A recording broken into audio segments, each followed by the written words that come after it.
work. Alex Koenings and my advisor Darren Takabi at MIT. Hamed Al-Mohammed is also at MIT. Also Maria Pilesh and Miriam Pavlos from UPC in Barcelona. So in this work we compare a radar vegetation index to an optical vegetation index, and we look at how they vary globally in space and time.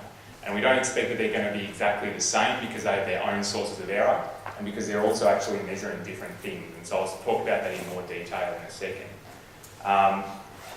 We can't ground validate these indices at global scales. We don't have anywhere near enough ground data to do that. So the next best thing we can do is to try and compare them to key climate variables that have a control on vegetation. So in this case we look at precipitation and net radiation. We use a few remotely sensed remotely sensed products to do this, and one reanalysis product, so I'll spend some time talking about those data. And then we conduct a harmonic analysis to try and make sense of these data, the temporal variation and the spatial variation, and then try and draw some conclusions from that. Okay, so we look at, in this study, the radar vegetation index, or RVI, and our optical vegetation index is the normalised difference vegetation index, or NDVI.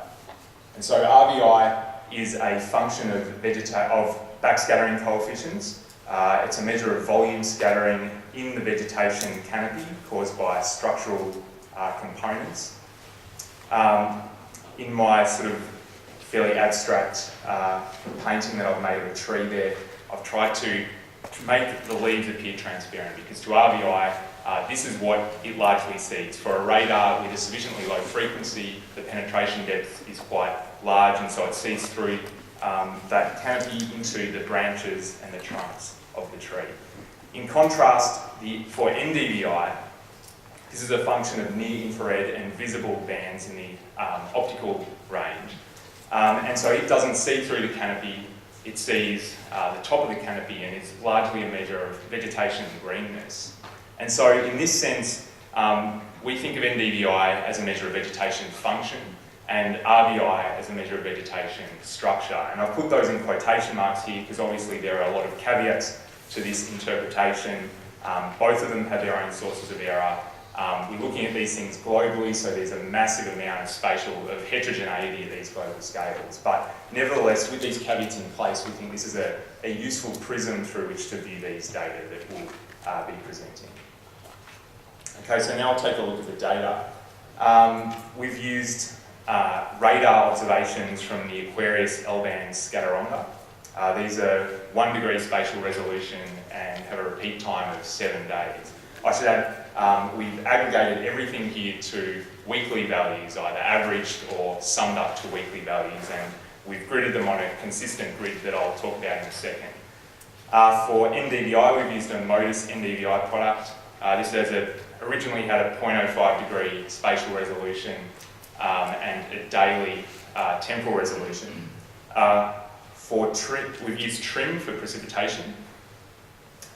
This initially had a 1/4 degree spatial resolution and a 3-hourly temporal resolution. So we've summed that up to weekly to get a weekly total rainfall.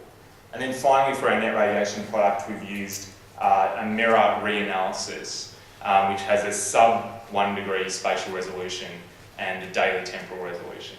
So the biggest constraint on our analysis is the Aquarius data here. It's got the coarsest spatial resolution, and it's got the shortest time period of available data. So it only launched in the middle of 2011. So we've used 1 year of data in this study. So clearly we can't say anything about interannual variability at all, and clearly there are going to be some parts of the world where this 1 year of data are not representative of the climate in that region. But I think, as you'll see, the major seasonal variations, winter, summer, wet seasons, dry seasons, kind of shine through this otherwise sort of noisy climatology that we're using. To grid the data, the Aquarius data, their footprints don't exactly overlap on repeat. So we've used a slightly complicated gridding scheme to try and keep the resolution of the data as fine as possible. So we use 1 week of Aquarius data to make a grid. Every footprint in that first week becomes a grid cell, and so that's represented by the red circle in that schematic on the left. And then every subsequent footprint is allocated to a grid cell based on its proximity to that grid cell. So for instance, in the schematic, the black full circle is within a 0.05 degree threshold of that grid cell, so it's included. The dotted line circle is too far away, and so it's not. And so using this gridding scheme, we produced maps like the one on the right. This is a map of the dynamic range of the Aquarius backscatter observations over our time period. And so you can see that over regions like the Congo and the Amazon, where the land surface conditions are not changing much over the year, the dynamic range is very small. In the northern hemisphere, where we do get greater seasonal changes, the dynamic range is larger. There are areas there where clearly the dynamic range is poorly estimated over Europe and the eastern United States because we've only used 1 year of data, but on the whole, there's a lot here that makes sense. Okay, so now we'll move to the harmonic analysis. We're presented with multiple spatially distributed time series of 4 data sets, and so to try and visualise this better and to try and interpret it better, we've conducted a harmonic analysis, and so we map the components of the harmonic analysis to try and make it simpler to understand what's going on here. So for each of these data sets, at each grid point, we've fit curves of this form, and we've fit 3 harmonics. We've fit a 0th harmonic, which is the temporal sample mean. We just estimated that directly from the data. And then we fit an annual harmonic with an annual amplitude and an annual phase, and a semi-annual harmonic with a semi-annual amplitude and a semi-annual phase. And so we filter the data so that points where the fit is poor or where there is not a statistically significant parameter, or in regions where there's greater than 3 months of consecutive missing data, are all removed. And we do this for each of the different data sets. And so on the bottom right here, I've picked a point which is fairly representative of the points of the fits that we see, and you can see that in general the fits of this model are pretty good. You can see that it can take, it's flexible, it can withstand a sort of a range of shapes with the RBI's sort of flat peak and the precipitation having a flat sort of 0 period. Note here that the RBI and the NDVI actually follow different patterns here, and we'll come back to this later in the talk. Okay, so these are plots of the 0th order harmonics, the annual means for each of the data sets that we looked at. And so for the RBI and the NDVI, I think these are both doing a pretty good job of capturing dominant vegetation conditions around the world. You can see that for RBI, over the Amazon and over the Congo, the regions that are considered highly vegetated by RBI are larger than for NDVI. Also note that in these sort of northern boreal regions here, these sort of coniferous forests, RBI has a higher value than NDVI. And so a possible reason for this is that these forests don't have large sort of broadleaf green leaves that NDVI would be picking up, but they're still forests and contain all those standard structural features of trees, so RBI will be picking those up in a way that NDVI won't. Note here that over the Sahara and parts of Australia, RBI tends to overestimate vegetation for reasons that we discussed in our talk on Monday. Looking now at the precipitation, you can see that the sort of most precipitation seems to be falling in the Amazon, more so than in the Congo, and that in general, the spatial pattern of precipitation in the southern hemisphere is quite similar to the spatial pattern of vegetation in the southern hemisphere. And I guess this makes sense since a lot of regions in the southern hemisphere are going to be water limited. And then finally, the net radiation, there's a clear sort of hemispheric effect there. Looking now at the annual amplitudes, we can see that for the NDVI, it has a very strong annual seasonal cycle in these high northern latitudes and also in the Sahel region. So these regions up here are typically forested regions, whereas the Sahel is more savanna and grassland. In contrast, the RBI also has quite a high annual amplitude in these northern regions, but it's much lower over the Sahel. So it's possible that frozen soil in these northern regions is having an impact on the radar observations, and we've spent a lot of time exploring this and trying to filter out regions where we expect the soil will be frozen, but we can't guarantee that we've got everything there. A potentially more speculative sort of reason for this difference could be that there are the seasonal variation occurring in these northern latitudes is in the structural features of those forests, whereas the seasonal variation that's occurring in the Sahel is in the sort of greening up and drying down of grasslands. And so in that case, we would expect that the RVI would not be picking that up in the same way that NDVI would. Looking at the annual amplitude of the precipitation, we can see that there's quite a strong seasonal cycle over the Amazon, but not so much over the Congo. And looking at the net radiation, we see that the annual amplitude of the net radiation follows quite a similar pattern to the annual amplitude of vegetation in northern latitudes. And that's also, I suspect, as expected because these areas are largely energy limited. Okay, so finally moving now to the annual phase maps. And I think these are the most interesting results from this analysis.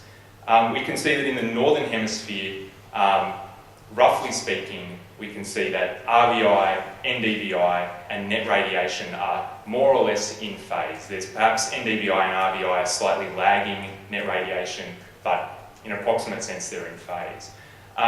In contrast, in the southern hemisphere we can see that there are several regions that I think are water limited, where there appears to be a lag between precipitation, NDVI and RVI. So for instance, in this region below the Congo, we can see that precipitation peaks early in January.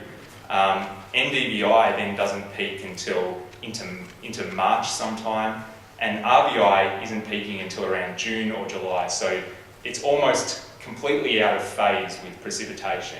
And this phase lag exists in the Sahel and in a few other regions in the southern hemisphere too. To kind of emphasise this, we sort of cut down the points that we were looking at. We restricted it to savanna, below 30 degrees north, so that they would be dry regions. And so these are typically water limited ecosystems. And then we calculated the phase lag between NDVI and precipitation and between RVI and precipitation at each of these sites, and then plotted this PMF for each one.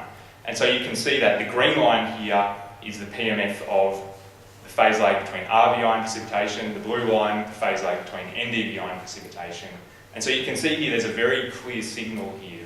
There's something is going on to cause RVI and NDVI to have these phase lags. And so one hypothesis for this is that in water-limited ecosystems, plants preferentially focus on photosynthesis while water is abundant, and then save their structural development for the dry season. And so this is something we're still looking into. It's just something we've found. But if this is true, it'll have implications for the way we design biomass petitioning models, and ultimately how we model the global carbon budget. Okay, so to conclude, we've asked the question, how do remotely sensed vegetation indices RVI and NDVI vary globally in space and time? We don't expect them to vary exactly the same way. We've shown that they, in general, track known vegetation patterns quite well. We've found that RVI is overestimating in some deserts, but it appears to be able to distinguish between forests and grasslands in a way that NDVI does not. We also looked at how they co-vary with precipitation and net radiation, and we found that spatial mean vegetation patterns appear to be similar to patterns of total precipitation in the southern hemisphere, where plants can be largely, where these regions are often water limited. And we found that in the northern hemisphere, in contrast, which is often an energy limited environment, the vegetation annual amplitude is related to the net radiation annual amplitude. And then finally, we've demonstrated that there's a clear lag between RVI NDVI and precipitation in some water-limited ecosystems. And so we suggest that, or that one hypothesis for this may be that plants preferentially focus on photosynthesis in some of these water-limited ecosystems and leave structural development to the dry season. Thanks.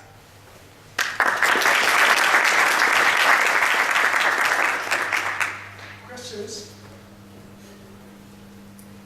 Well, I have a couple of questions. The first is a harmonic analysis. Normally, it depends on how complex the phenology. If it's quite simple, you can use first order, even second order. You can capture the variation quite well. But if you have the crop, you have one season, two seasons, even multiple season crop, then you really need very high order harmonic.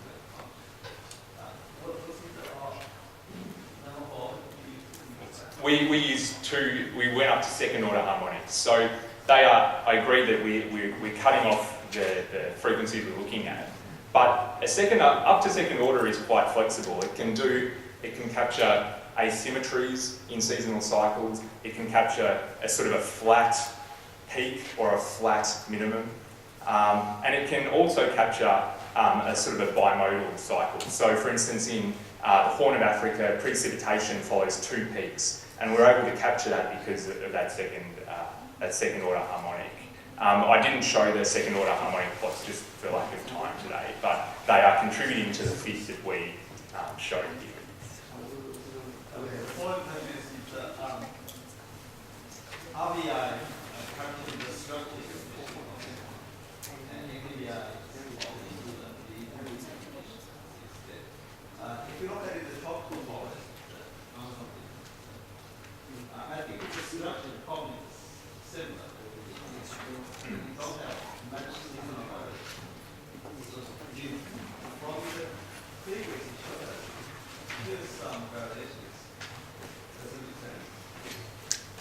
sense? So over the Amazon and the Congo in this figure, we've got that the RVI has almost no annual amplitude, so almost no seasonality in RVI.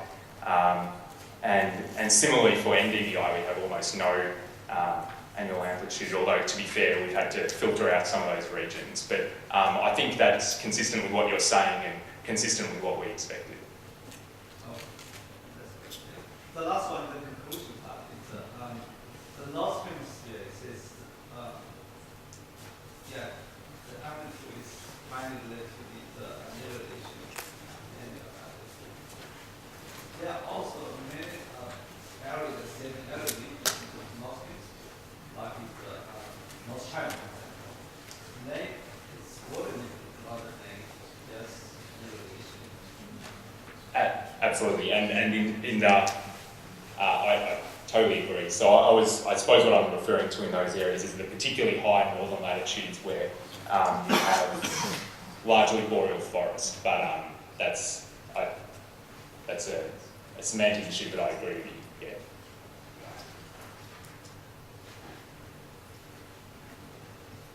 You mentioned that you filtered for frozen or measurements taken at the frozen conditions. How did you do this filtering, or where did you get the information about frozen conditions from? We've taken a look at temperature time series. We've also taken a look at regions where there's sort of an extreme drop in backscattering. There hasn't been a sort of a automated way that has been successful for us in kind of getting that right.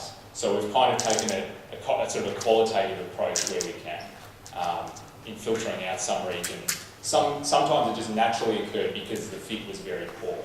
But that's something we're still working on. So we can't guarantee that we've filtered out all frozen regions. So what was the data source did you use for temperature? We used a land surface temperature from a land surface model. Can you remember? NC, the land surface temperature from a model. Yeah.